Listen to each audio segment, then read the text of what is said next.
Hello ladies and gentlemen, welcome to another beer review. Today we're going to be trying Delirium Tremens by the Huyghe Brewery. I hope I pronounced that right. Anyone who is Belgian, please tell me. If you don't know anything about the Huyghe Brewery, they are pretty nuts guys. They have a philosophy which is, if you want it, we'll brew it. They're kind of world renowned for having amazing beers. They've won best brewery in the world. They've had so many awards flung at their beers. They've really got such a fantastic reputation. In particular, this one was created by an Italian customer of theirs who wanted a strong blonde beer, and it was his design and recipe. The name's changed. They originally named it after him, but they've changed it now. And as you can see, their design elements are funky as anything. Pink elephants is a crocodile or an alligator strutting his stuff, and a dragon. They're just nuts. They really are crazy guys. I'm loving the stone imitation bottles of what you'd probably find back in the day, some kind of stone style bottles. I love that as well, and it's got a dimpled effective feel to it. The whole ethos and style of these beers are they're so funky. They're so cool and they're so funky. They really are fantastic guys. They have some amazing bars as well. I was really fortunate enough, as I get my bottle opener, really fortunate enough to go to one in Philadelphia, one of the Delirium bars there. They have I think they had 2,000 bottled beers from around the world there, and of course I drank my way through as many as I could whilst I was in Philadelphia. I'd love to go to the one in Belgium. I'm sure it's really cool. Interesting enough, despite being Belgian beer brewers, apparently they use English ale yeast, so some of that Belgian quality, I guess, might not be present in this. And it says on the back, might not be able to see, but this is actually triple fermented beer. So I'm guessing they ferment it once, then they change it to a secondary ferment, and then again into a third one just to give some extra clearing to it. So without further ado, like I said, it's a strong blonde ale. It's 8.5%. Let's give it a shot and see what we find. I'm using the rubbish bottle opener today, but we'll see if we can't get some of that. Oh, if I can cut through. Oh, yep. Oh ho ho! Can you see that? That's a proper Belgian beer. Well, there goes half my brew, all over the floor. But hey ho, whatever. I've also got my hands on one of their glasses. It was on offer in the shop as well, so I thought, whilst trying it, I've had this beer before. It's awesome. Let's give it a shot. Now, needless to say, as you've just seen the bottle cascade all over myself and the kitchen countertop. Carbonation is not a problem with this beer. It is unbelievably carbonated. Let's see if we get the rest in. Look at that, that's like a 4-finger head. That's ridiculous. I could fit my entire hand in the head that's produced by this beer. Triple fermented and then quadruple fermented in the bottle by the looks of it.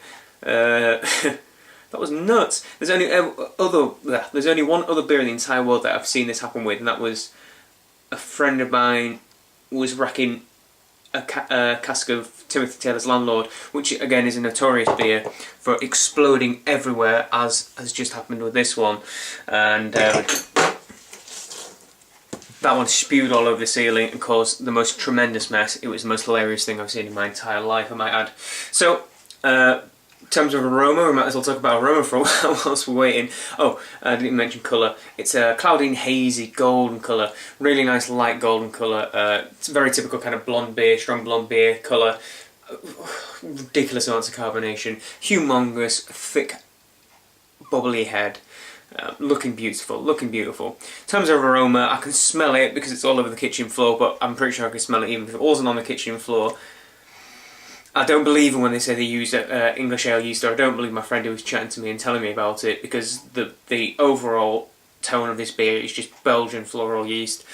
They've got such a distinct style to Belgian beers from the yeast that they use that gives this most esterific smell. All the fruity flavours. I describe them as flowery because I think it's like smelling a bunch of flowers, and that is just it's emanating everywhere, all through the smell. And along with that is a nice level of spiciness going on as well. It smells floral and kind of peppery, coriander, like a ground up mix of spices, and then thrown in a few rose petals, to be honest. It just smells wonderful. And needless to say, it smells pretty alcoholic as well. 8.5 is not humongously strong, but you can kind of smell, even through the nose, you can kind of feel it's going to be alcoholic. I wouldn't particularly say it's got a smell of alcohol, but it's definitely at the base of it, at the back of it somewhere. So now I've nattered enough and the head has gone down a slight amount. Still can't get over it exploding all over me. Let's give it a try. Cheers, guys.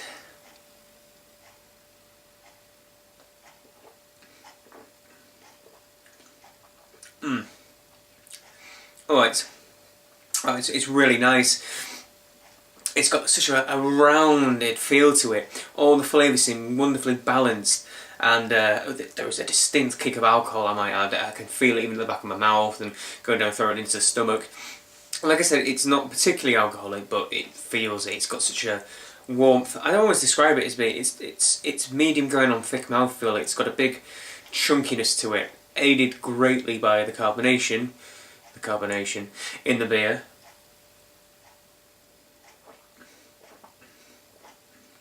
But it's got a nice light malty flavour. It's kind of sweet caramelly flavours that kind of develop into more of a medium-bodied biscuit flavour, and then you get this nice that kind of hop aromas through. Again, because it's got such a high yeast presence, you're getting the kind of Belgian yeast flavours come through, and a little bit of, I won't want to call it citrusy. It's very floral. It's very floral towards the end, and very typical Belgian Strong Ale style. I mean, the tongue and my entire palate feel warm and it's full of flavour, and the bitterness is just so. It's not overpowering, but it's definitely still present, and it's very long lasting. My mouth's still quite dry. It's taken a long time for kind of like, you know, the flavour and the kind of saliva to come back into your mouth, as odd as it sounds. But my initial reaction was probably the best way to describe it. It just feels, in the way that only Belgians seem to do, they can create really well-rounded beers. Possibly because of the yeast flavour, just kind of adds another dimension. Like I always mention, smoky, meaty, smoky flavours, a kind of different dimension from beer. It's one of those areas that Belgian yeast just seems to just meld everything together into a nice round feeling in the mouth. And this is a fine example of a beer that's got a round feeling. It just feels just absolutely perfectly balanced, and even though it feels alcoholic because I can feel the warmth in my mouth and in my throat and a bit in my belly, it feels remarkably drinkable. And most Belgian beers, most good Belgian beers, I'm not talking your Stellas here, have this kind of, well, they have a lot more alcohol than your typical standard English bitters, and they pull it off really well. Yeah, this is a lovely beer. I wish I had a bigger glass of it, but 8.5. I guess I could do without some.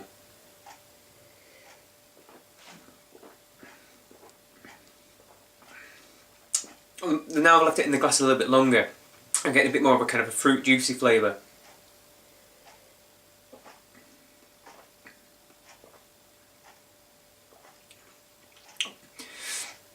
Kind of citrusy, bordering on. It's not as sweet as a citrus flavour. It's kind of like a bittersweet orange sort of flavour coming through, and spice too. Perhaps that's the best way to say it. It's kind of like a spiced orange, some kind of mulled wine flavour, along with the yeasty, flowery flavours too. So yeah, final thoughts on the beer. Terrific. It's really, you know, it deserves the reputation it's got. I love the way it laces. It's got lovely pattern down the side of the glass when it's lacing. It deserves the reputation it has. I can see how it's won so many awards because it just seems like a really well-rounded and full-on package. I really enjoy it. I wish I had more of a bottle. It's a 9 out of 10. It's a really shining, stellar example of a strong Belgian beer. And considering this was made by one of their customers, I'd be really interested to see who made it. He must be a guy who was inordinately talented in making beers, or they've developed a beer and adapted it to their own style. It's lovely though. Go on and give it a try. You know, like I said, deserves the reputation it has. Their bars are amazing. If the one in Philadelphia is anything to go by, and all their staff seem very knowledgeable, which is always a nice thing as well. So they seem to invest in their staff as well. So go and give them a shot. And until next time, cheers guys.